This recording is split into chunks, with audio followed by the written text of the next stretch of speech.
Kaip ir kiekvieną savaitę, pagrindinės savaitės energijos, į ką labiausiai reikėtų atkreipti dėmesį. Avinams, liūtams, šauliams. Bendras savaitės fonas, pagrindinė savaitės energija. Pagrindinė jūsų nuotaika, jūsų nusiteikimas, kas ateina į jūsų gyvenimą, darbai, jūsų veikla, finansai, santykiai tiems, kas porose, kas jūsų laukia, tiems, kas vieniši, kokia tikimybė sutikti žmogų naują savo gyvenime, tai ką verta paleisti, kas teiks džiaugsmą, ko pasisaugoti ir patarimas. Kaip ateinančią savaitę praleisti kuo geriau, kad ta savaitė būtų kuo geresnė.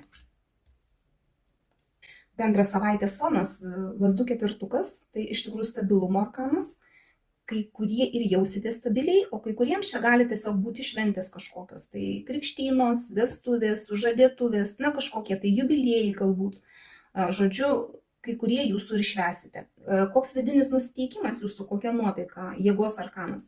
Čia daugeliu jūsų gali tekti susidurti su tuo, kad reikės save labai stipriai statyti kažkokius rėmus, kontroliuoti, kad neišliptų jūsų agresija, jūsų energija į paviršių.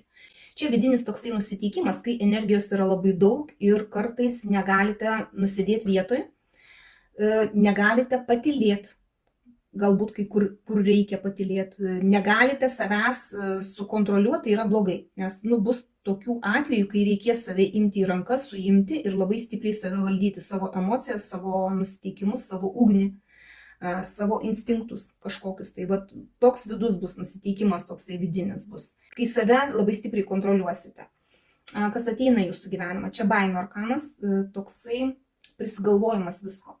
Ir nors stabilumas kažkoks tai yra, galbūt jūsų ateinančią savaitę energijos tokios, bet čia kažkokios tai baimės prisigalvotos. Nėra tiek daug ir tai baisu, kaip jums atrodo dėl kažko. Tai tiesiog prisiminkit, jeigu tik ateis kažkokia baimė, kažkoks nepasitikėjimas, kažkokie tai, nusivylimai. Prisiminkit, kad nėra tai baisu, kaip jums atrodo. Iš tikrųjų, ne viską galbūt matot, ne viską žinot. Tai čia turėkit minty. Darbai. Čia tiems, kas dirbate, gali būti su dokumentais kažkokie tai, gali patikros būti auditai, žodžiu, patikrinimai visokie ir reikia būti sąžiningais, reikia žiūrėti, kad teisingai, tvarkingai darytumėt savo darbus ir viskas turėtų būti gerai. Pinigai tokie, kokius uždirbot, tokius ir gausite. Dirbot, uždirbot, gausite, nedirbot, kažką tai ne taip padarėte, negausite. Tiesiog toks teisingumo arkanas. Tiems, kas porose, kokie santykiai. Čia gali būti kai kuriems išėjimas iš konflikto, iš tokios situacijos, kuri nebetenkino, gali būti persikraustimas, gali būti išvykimas į užsienį. Čia iš tikrųjų toks arkanas, kur kažkoks pokytis bus. Buvo kažkas, kas jūsų netenkino ir dabar yra galimybė išeiti iš to, kas jums negerai buvo. Tiesiog pakeisti, galbūt jūs nežinot, kur eiti ir nežinot netgi, kas ten bus. Ar bus geriau, bet bent jau nebebus taip, kaip dabar yra. Būtent toms poroms, kurios, galbūt kažkokį konfliktą turėjo, išorinį konfliktą galėjo turėti, galbūt situacija tokia, kurioje buvote ir jums tai nelabai gerai buvo. Žodžiu, čia bus kažkoks tai pokytis, kažkoks, gali būti netgi, fizinis kažkoks persikraustimas, važiavimas, ėjimas. Tiems, kas vieniši, jūs čia kol kas ir nenorit dar su nieko susipažinti, jūs analizuojat savo gyvenimą, jums yra gerai taip, kaip dabar yra, ir netgi nenorit, kad prie jūsų kažkas lįstų, kad kažkas kištųsi, kažkas siūlytų kažką, jums yra gerai taip, kaip yra dabar. Bent jau ateinančią savaitę kol kas taip ir bus, taip stabiliai bus nusiteikę. Žodžiu, ir niekas nesikeis. Ką verta paleisti? Konkurencijos arkanas, tai čia, jeigu ir papulsite kažkokią situaciją, kur reikės pakovoti už save, tai geriau paleiskit tą situaciją, geriau paieškokit kompromisų, susitarkit, tai bus jums geriau, negu kad muštis, aiškintis ir įrodinėti savo tiesas. Ateinančią savaitę jums to nereikia. Geriau ramiai, kažkaip tai stabiliai jaustis, sulaikyti savo aistras, savo vidų, savo net agresiją galbūt kai kuriuose vietose, savo emocijas, tai jums bus naudingiau. Tiesiog prisiminkit, pagalvokit, jeigu papulsit į tokią situaciją. Kas teiks džiaugsmą? Galite gauti kažkokią tai naują žinią, kuri džiugins jūs.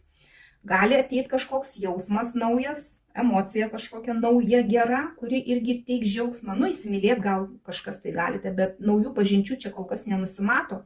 Galbūt tiesiog prisiminsit savo kažkokius tai buvusius jausmus, apie tai galvosite, galbūt analizuosite ir tai teiks džiaugsmą. O gal tiesiog, informaciją kažkokią gausit, kuri džiugins, žinutę kažkokią, kuri džiugins, laišką, skambutį. Čia tiesiog gali būti tai, kas jūs pradžiugins ateinančią savaitę. Galbūt laukėt kažko labai ilgai ir pagaliau sulaukėt. Ko pasisaugoti? Kardų riteris. Vėlgi, čia kaip ir reikėtų paleisti, kaip ir sakiau, tą tokį konkurencinį nusiteikimą, kai mušatės, kai muštis galima ir žodžiais, aš čia tiesiog, netiesiog, nors kartais ir tiesioginė prasme, nesimuškit. Tai čia irgi konfliktų pasisaugot reikėtų ir reikėtų pasisaugot per greitos reakcijos į kažką, tai slopinti save, savo, kaip ir sakiau, agresiją galbūt, savo kažkokias tai emocijas, savo ugnį vidinę. Čia labai svarbu ateinančią savaitę ir pasisaugoto tokio lėkimo, bėgimo, šovė į galvą, kažkas kažką pasakė, jūs bėgat, lekiat, pykstatės, duris trankote. Tai šito nereikia. Čia reikia tokios, pasisaugoti skubėjimo per daug greito. Ir taip pat pasisaugot kažkokio tokio viruko, reikėtų, gali būti jūsų aplinkoje, kuris irgi toks konfliktinis, kuris labai gina savo tiesas, galbūt ta konkurencinė korta iškrenta, kuris nori atrodyti su savo tiesa aukščiau už visus, tai jums nereikia lysti į kažkokias peripetijas su tokiu žmogum. Jeigu jūsų gyvenime atsiranda, praeikit pro šalį, nutilėkit, patylėkit, bus daug geriau, kaip sakant, ramiau. Susivaldysit savo vidų, susivaldysit savo emocijas ir jums iš to tik tai didesnė nauda bus. Kaip praleisti ateinančią savaitę patarimas? Kvailio arkanas. Pradėkit kažką naujo, nebijokit į gyvenimą pasižiūrėti vaiko akimis. Galbūt kartais atrodo, mes pamirštam, kad mes visi buvom vaikai ir kai vaikai buvo, mes į daugelį dalykų žiūrėjom labai paprastai. Dėl to, kad nežinom, atsakomybės neturim dar, kol vaikai, nežinom, kas gali būti, žodžiu, bet kartais, ypač pradedant kažką tai naujo, visai vertėtų prisiminti, kad nereikia tų baimių, čia tos baimės kažkokios ateina. Tiesiog, pirmą darykit, spontaniškai galbūt elkitės, čia išvažiavimas kažkoks gali būti irgi, gal kažkas kažką pasiūlė, bet spontaniškai padaryti. Nebijokit. Nebijokit pradėti kažką naujo, nebijokit pasielgti spontaniškai, truputį gal net ir nerūpestingai, bet bent jau ateinančią savaitę jums, tai bus į naudą.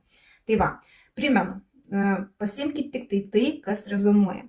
Tai yra bendras kortų skaitimas, tai yra ryškiausios savaitės energijos būtent jūsų ženklams. Bet tai nereiškia, kad tai yra individualu ir kad atėjau, aš esu, pavyzdžiui, liūtas, ir viskas man čia tinka. Ne.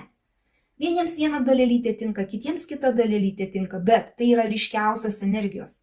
Todėl negaliu aš išdėti visos paklodės ir sakyti vienam liūtui tas, kitam liūtui tas, trečiam liūtui tas, individualioj konsultacijoje, taip galima pasižiūrėti. Bet bendroji tai yra tik tai ryškiausios energijos. Bet pagalvoti turbūt kiekvienam gali būti apie ką. Linkiu geros savaitės, dėkoju už jūsų laiką, širdutes ir iki sekančio karto.